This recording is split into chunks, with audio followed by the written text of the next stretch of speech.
রবিবার ছিল প্রধানমন্ত্রী নরেন্দ্র মোদীর মন কি বাত কর্মসূচির 134তম অনুষ্ঠান।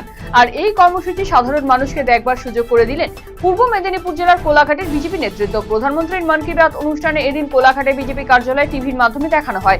এদিনের এই কর্মসূচিতে উপস্থিত ছিলেন পূর্ব পাঁশকুড়ার বিধায়ক সুব্রত মাইতি সহ বিজেপির অন্যান্য নেতাকর্মীরা। এদিনের এই কর্মসূচি শেষে একাধিক মহিলাকে অন্নপূর্ণা যোজনার ফর্ম তুলে দেওয়া হয়। রবিবার পূর্ব মেদিনীপুর জেলার ভগবানপুর থানার একটি মামলায় তৃণমূল কংগ্রেসের নেতা রবীন চন্দ্র মণ্ডলকে গ্রেপ্তার করল পুলিশ। পুলিশ সূত্রে জানা গিয়েছে, অভিযুক্ত রবীন চন্দ্র মণ্ডল ভগবানপুর 1 নম্বর ব্লকের তৃণমূল কংগ্রেসের ব্লক সভাপতি এবং পূর্ব মেদিনীপুর জেলা পরিষদের সদস্যও বটে। তার বিরুদ্ধে ভারতীয় ন্যায় সংহিতার একাধিক ধারার পাশাপাশি অস্ত্র আইন এবং বিস্ফোরক পদার্থ আইনের বিভিন্ন ধারায় মামলা রুজু করা হয়েছে বলে দাবি পুলিশের। তৃণমূল কংগ্রেসের সর্বভারতীয় সাধারণ সম্পাদক তথা সাংসদ অভিষেক বন্দ্যোপাধ্যায়কে কড়া ভাষায় আক্রমণ করলেন বিজেপি সাংসদ সৌমিত্র খাঁ।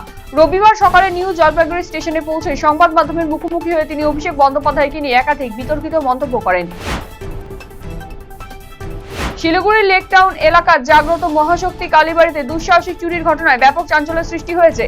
মায়ের মূর্তির অলংকার, পুজোর বিভিন্ন সামগ্রী এবং বাসনপত্র সহ একাধিক মূল্যবান জিনিসপত্র উধাও।